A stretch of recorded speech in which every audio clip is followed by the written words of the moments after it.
आप देख रहे हैं अल्फा डिफेंस हिंदी में आपका स्वागत है। आज के इस वीडियो में हम लोग बात करेंगे Su-30 MKI के बारे में। रशिया और यूक्रेन के बीच में चल रहे कॉन्फ्लिक्ट के दौरान रशिया के ऊपर कई सैंक्शंस आए हैं और आने वाले समय में ये सैंक्शंस और भी ज्यादा स्ट्रांग होने वाले हैं।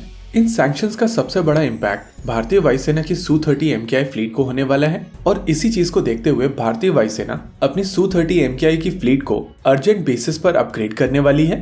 इस समय भारतीय वायुसेना के पास में 272 यूनिट्स Su-30 MKIs हैं। हालांकि कुछ यूनिट्स क्रैश हो गए हैं, लेकिन आने वाले समय में उनको रिप्लेस कर दिया जाएगा। मेरी पर्सनल कैलकुलेशन के हिसाब से भारतीय वायुसेना के 10 Su-30 MKIs क्रैश हुए हैं और नासिक असेंबली लाइन को ओपन रखने के लिए आने वाले कुछ महीनों के अंदर भारतीय वायुसेना 12 Su-30 MKIs का ऑर्डर देने वाली है। इन 12 में से 2 यूनिट भारतीय वायुसेना की तरफ से HAL को दे दिए जाएंगे और HAL इनको as a test bed use करने वाला है। आमतौर पर भारतीय वायुसेना के सभी वेपन सिस्टम्स को Su-30 MKI से ही टेस्ट किया जाता है, लेकिन इस समय HAL के पास में अपने खुद के Su-30 MKI न होने के कारण इन वेपन सिस्टम्स के टेस्ट से पहले ये Su-30 MKI भारतीय वायुसेना से HAL आते हैं, जिसमें बहुत सारा पेपर वर्क इन्वॉल्व होता है। उसके बाद मॉडिफिकेशन किया जाता है, जिससे ओवरऑल टाइमलाइन कंपैरेटिवली बढ़ जाती है। अब HAL को टेस्ट बेड मिलने के बाद में ये टाइमलाइन कंपैरेटिवली छोटी होगी, साथ ही साथ नए सिस्टम्स की टेस्टिंग भी काफी ज्यादा आसान हो जाएगी। माना जा रहा है कि इन 2 में से एक एयरक्राफ्ट HAL द्वारा सुपर सुखोई स्टैंडर्ड पर अपग्रेड किया जाएगा। लेकिन जब भी हम लोग बात करते हैं सुपर सुखोई स्टैंडर्ड्स की, तो व्यूअर्स की एक कंप्लेंट हमेशा रहती है कि इसको लेकर हम लोग बहुत पहले से बात कर रहे हैं, लेकिन एक्चुअल मूवमेंट बिल्कुल नेग्लिजिबल है।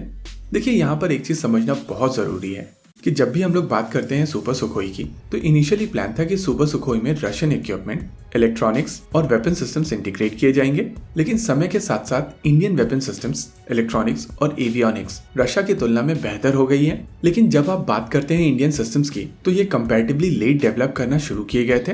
इनके साथ में कुछ टेक्नोलॉजिकल चैलेंज भी था, लेकिन धीरे धीरे समय के साथ ये सारी चीजें लाइन पर आ रही हैं। अब चाहे बात की जाए उत्तम एक्टिव इलेक्ट्रॉनिकली स्कैंड अरे रेडार की या फिर नेक्स्ट जनरेशन सेंसर्स की, सभी चीजें धीरे धीरे अपनी डेवलपमेंट कंप्लीट कर रही हैं।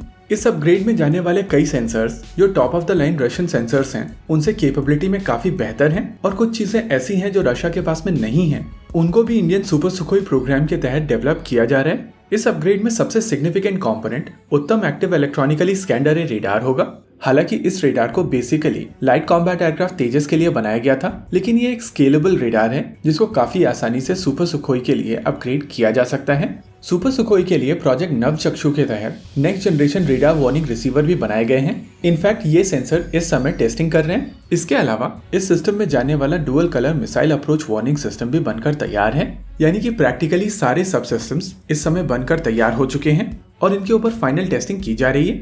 लेकिन सबसे इंटरेस्टिंग चीज ये है कि अब भारतीय वायुसेना की तरफ से अर्जेंट पुश आ रहा है इस फाइटर जेट को अर्जेंट बेसिस पर अपग्रेड करने का। माना जा रहा है कि इस एयरक्राफ्ट में 44 सबसिस्टम्स ऐसे हैं जिनको रशिया से इंपोर्ट किया जाता है और अब भारतीय वायुसेना चाह रही है कि ये सारे के सारे सिस्टम देश में बनाए जाएं, जिससे ये सुपर सुखोई प्रोग्राम पूरी तरीके से 100% इंडिजिनस हो जाए। ओवरऑल आत्मनिर्भर भारत कॉन्सेप्ट के हिसाब से ये काफी पॉजिटिव डेवलपमेंट है, लेकिन हम लोगों को यहाँ पर एक चीज याद रखनी पड़ेगी कि Su-30 MKIs में रशियन ओरिजिन के इंजन्स जाते हैं। हालांकि इन इंजन्स में जाने वाले बहुत सारे कंपोनेंट्स देश में बनते हैं, लेकिन फिर भी ये इंजन्स रशियन हैं और इनको अपग्रेड करने के लिए भारत को रशिया की मदद लेनी पड़ेगी। लेकिन अगर भारत इंजन छोड़कर बाकी पूरे एयरक्राफ्ट को पूरी तरीके से इंडिजनाइज कर सकता है, तो ये लार्ज स्कीम ऑफ थिंग्स में भारत के लिए काफी बेहतरीन स्टेप होगा। और अब जब भारतीय वायुसेना भी इस प्रोग्राम को लेकर बहुत ज्यादा सीरियस है, तो चीजें जल्द ही मूव करेंगी। इसी के साथ आज के इस वीडियो में रखते हैं केवल इतना ही। वीडियो को अंत तक देखने के लिए धन्यवाद। देखते रहिए अल्फा डिफेंस। जय हिंद।